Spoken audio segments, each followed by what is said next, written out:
السلام عليكم ورحمة الله وبركاته. أهلا بيكم في فيديو جديد في عالم الموبايلات. إن شاء الله في الفيديو ده أصدقائي هتكلم عن موبايل من ريلمي في الفئة السعرية المتوسطة وهو ريلمي 12 برو بلس. اتكلمت في فيديو قبل كده عن الريلمي 12 برو، لو حابين تاخدوا فكرة اللينك في خانة الوصف. المهم علشان ما اطولش عليكم هنعرف في الفيديو إن شاء الله كل المواصفات والمميزات والعيوب، وفي النهاية هتكلم عن السعر للريلمي 12 برو بلس. بس الأول صلوا على النبي ويلا بينا ندخل في التفاصيل.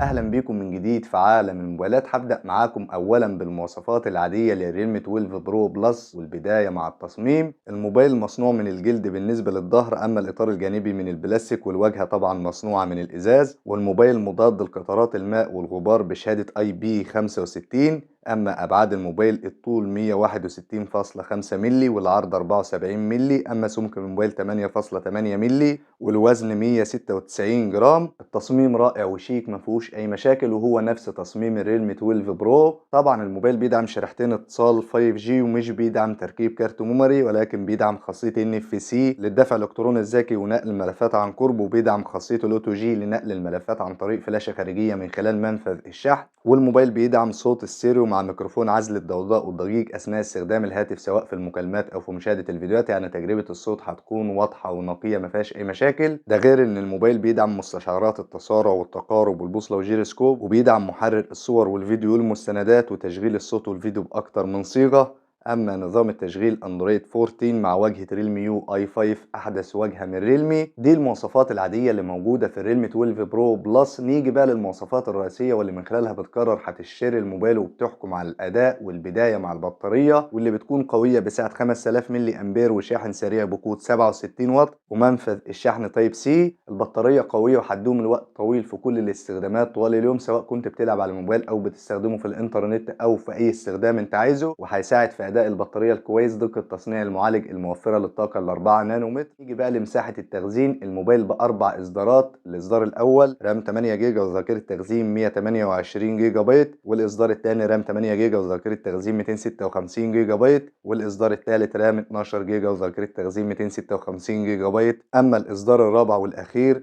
رام 12 جيجا وذاكرة تخزين 512 جيجا بايت. والرامات في الموبايل بتزيد تلقائيا من خلال السوفت وير، والموبايل مش بيدعم تركيب كارت ميموري. تعالوا بقى مع بعض نعرف اداء الموبايل، ظروفه. المعالج قوي ولا ضعيف؟ المعالج يا اصدقائي من شركة كوالكوم سناب دراجون 7 اس جين 2 ثمان النواة بدقة تصنيع 4 نانومتر. المعالج هيكون موفر في الطاقة. اما المعالج الرسومي ادرينو 710، وهو نفس المعالج اللي موجود في البوكو اكس 6 5G من شاومي. المعالج هيقدم اداء قوي جدا في كل الاستخدامات، سواء الالعاب الخفيفه او حتى في الالعاب التقيله اللي الرسومات بتاعتها بتكون عاليه، زي لعبه بابجي او كول اوف ديوتي او فري فاير او الالعاب اللي زي كده، او حتى العاب البلاي ستيشن. المعالج بيقدم اداء سريع وسلس، ما فيهوش اي مشاكل، ما فيهوش تهنيج. وكمان في الاستخدامات العاديه زي الانترنت او مشاهده الفيديوهات او الحاجات اللي زي كده، المعالج بيقدم اداء سريع. ده غير انه بيدعم تصوير الفيديوهات بجودة ال 4K. نيجي بقى لشاشة الريلمي 12 برو بلس، واللي بتكون من نوع الاموليد، شاشة منحنية الاطراف لعرض المشاهد بشكل اكبر، على شكل الثقب، بحجم 6.7 بوصة،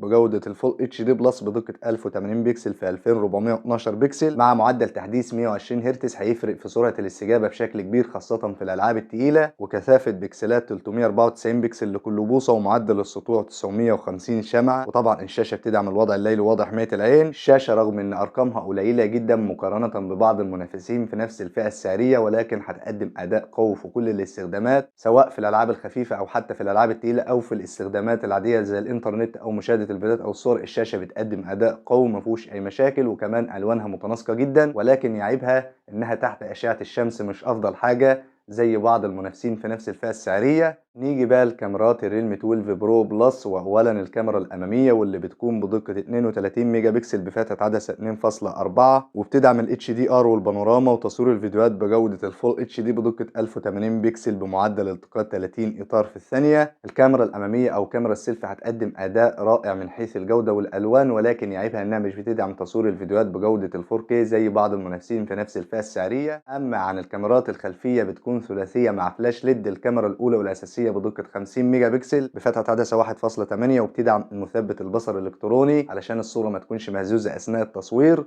أما الكاميرا التانية عدسة بيرسكوب 64 ميجا بكسل بفتحة عدسة 2.2 لتصوير البورتريه حتى 3 اكس والزوم حتى 120 اكس، بالإضافة لدعمها المثبت البصري الإلكتروني علشان الصورة ما تكونش مهزوزة أثناء التقريب. وبالمناسبة ده أول موبايل يدعم تصوير الزوم حتى 120 اكس في الفئة السعرية المتوسطة. أما الكاميرا التالتة والأخيرة في الموبايل بتكون بدقة 8 ميجا بكسل بفتحة عدسة 2.2 للتصوير الواسع الترا وايد. طبعا الكاميرات الخلفية بتدعم أوضاع ال HDR والبانوراما والتعرف على المشهد بالذكاء الاصطناعي والتصوير الليلي والتصوير البطيء وتصوير الزوم حتى 120 اكس والمثبت البصري الإلكتروني علشان الصورة ما تكونش مهزوزة أثناء التصوير، بالإضافة إنها بتدعم تصوير الفيديوهات بجودة ال 4K بدقة 2160 بكسل بمعدل التقاط 30 و60 إطار في الثانية. الكاميرات الخلفية أهم ميزة موجودة في الموبايل وبتقدم أداء رائع من حيث الجودة والألوان، هتاخد صورة على الرايق. أما عن ألوان الريلمي 12 برو بلس، الموبايل بثلاث ألوان بالأزرق والذهبي والأحمر زي ما هو واضح قدام حضراتكم. تعالوا بقى نعرف علبة الموبايل موجود فيها إيه. بيكون موجود في العلبة الموبايل وعليه سكرينة من الشركة وراس الشاحن بقود 67 واط وكابل يو اس بي تايب سي